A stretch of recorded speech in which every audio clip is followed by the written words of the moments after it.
Right now at 6, on the move in minutes. The signs local police look for to track down stolen cars before they vanish. Plus, today's decision was heartbreaking. Reaction to a Supreme Court ruling targeting trans athletes and what it means for Oregon and Washington. Also, the new price tag for parking in Portland and why some say it's driving them away. Parking down here in general is already difficult enough to even find a spot. Then a glow up years in the making, finally complete. What you'll notice the next time you fly out of PDX.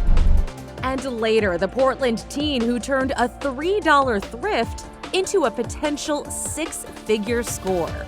I knew I had made some money, but obviously never thought it would be something like what it ended up being.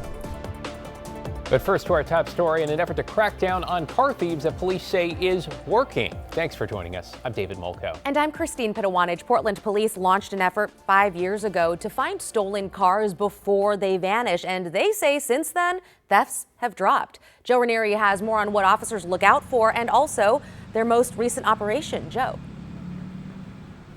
Hey there, Christine. Well, it's a collaborative effort between several different agencies across the metro area, including the District Attorney's Office, the Multnomah County Sheriff's Office, Vancouver Police Department, just to name a few. And crews have eyes on the ground and up in the sky.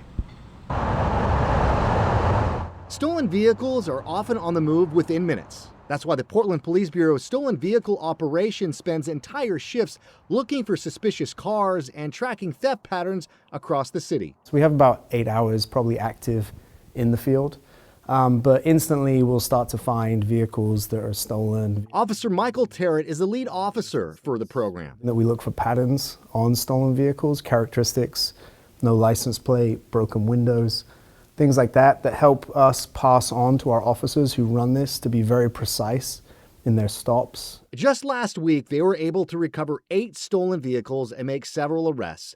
One of them was arrested after trying to outrun officers on a stolen motorcycle. The plane's able to take that elude, followed it all the way as it looped for about an hour and a half, and then it ended up getting off the bike in a Home Depot up in Vancouver.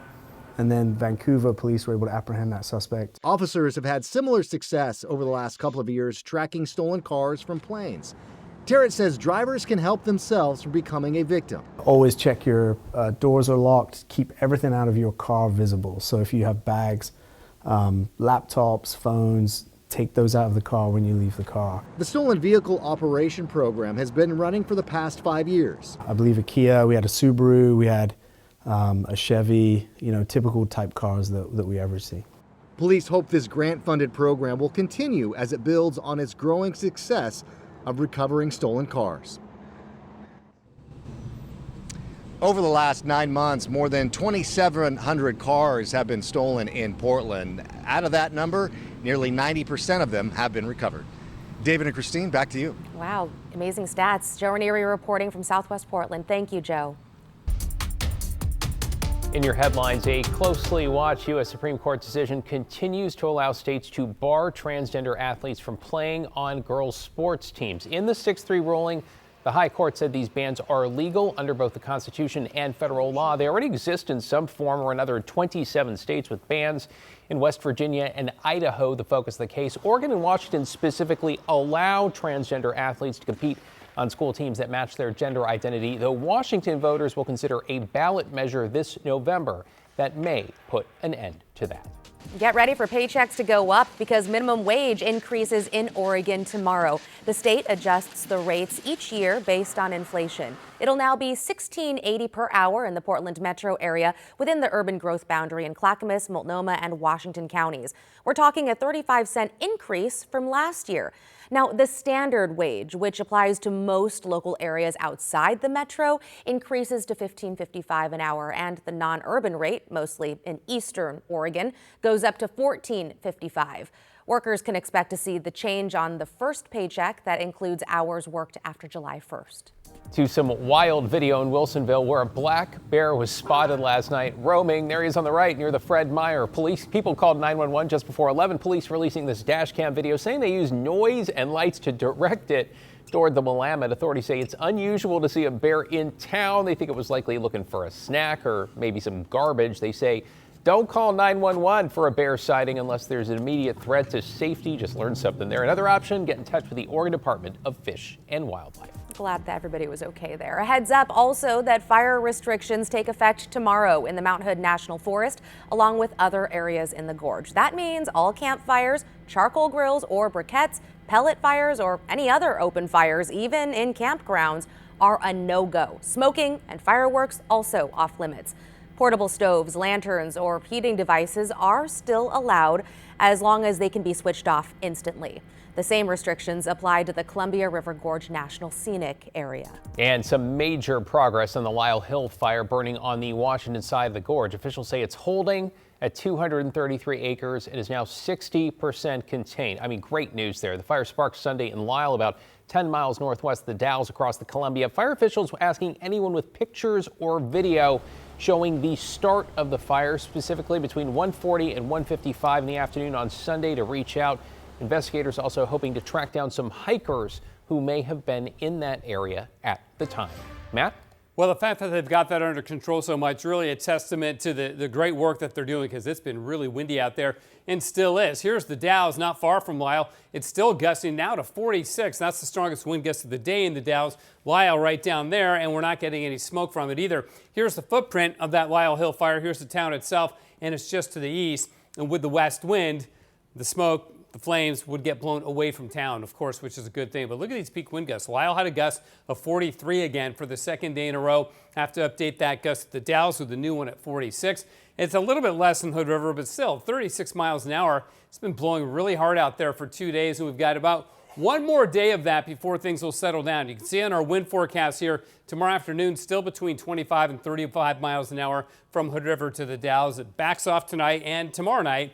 And then as we get into Thursday and Friday, the winds will be a lot lighter as the west side begins to warm up and we lose that big pressure difference from the west to the east. Portland right now is clearing up. It's really turned into a nice evening, 65 degrees. We've got much warmer days on the way for 4th of July weekend, guys. A lot of us looking forward to it. Thank you, Matt. Okay, to yet another update this evening on parking fees in Portland, because they're set to go up again tomorrow. Every time I use Parking Kitty, I'm like, how much? Celine Stevens is live downtown with the details. Celine?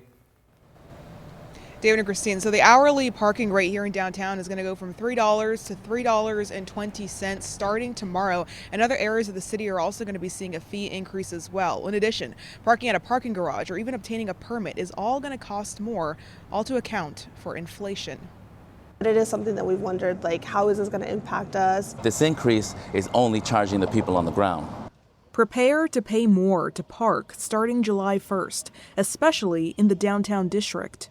If I weren't working down here, I don't usually spend a lot of time downtown in general. Just one of the things is that the fees is ridiculous. The hourly street parking rate climbing from $3 an hour to $3.20 an hour in downtown. Other areas, like the Central East Side District, increasing from $2 to $2.20 an hour. Parking down here in general is already difficult enough to even find a spot. We're also creating dissonance because we do want people more downtown, and we need to be able to accommodate all of the different transportation needs. And don't forget, not only do you have to pay that parking fee, but there's also additional other fees on top of that.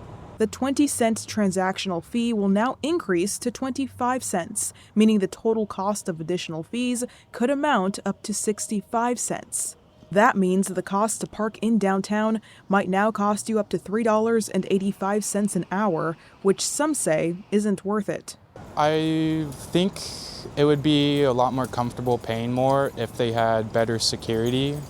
I know a lot of the times when I come back to my vehicle after work, there's a bunch of windows I see broken into. This year, this is really about adjusting for inflation and continuing our effort to have really smart parking policies that encourage turnover for businesses. This comes after a much bigger parking fee increase that happened last summer. Last year, council called for an adjustment to parking meter rates to address transportation funding needs overall. And so that's why there was a 25% increase last year and just a 6% increase this year. Fees at the Smart Park garages also set to increase, as well as permits. If we have the same number of transactions next year as we had in the current fiscal year, we'd see a net of about $2 million. Additionally, the Northwest Parking District will also see a 20-cent increase, taking the hourly fee to $2.80. The Lloyd District and Markham Hill District will not see a fee increase. So PBOT says the best option if you're coming downtown and you're looking for the most affordable option, you're going to be here for under 4 hours, is to park at the Smart Park garages. Back to you. Yeah, not great news for people who like to park downtown. Celine Stevens reporting. Thank you, Celine. Okay, speaking of money out of your pocket, let's talk a moment about taxes with a new one, sort of, wink, wink, nudge, nudge, going into effect. But before you roll your eyes, yes, I can see you at home. It turns out this one is optional. The Bird Alliance, What Optional of Oregon, is asking all state residents with a bird tattoo to donate $10 per tattoo. Yeah, I did a double take when I read this too, right? Bird-related tattoos are fair game, meaning feathers, skulls, even a phoenix would qualify. The Alliance says the tax, yes, it is a donation, will go toward protecting the state's native bird populations. Protect birds, we protect habitat, we educate youth and adults on nature education, how to protect, and then we rehabilitate wildlife. So about 5,000 individual patients a year that we give a second chance at life in the wild. And if you don't have a tattoo, but you have a friend or family member who has a tattoo, please send them so the Internal Revenue Service, not revenue, won't come to get you.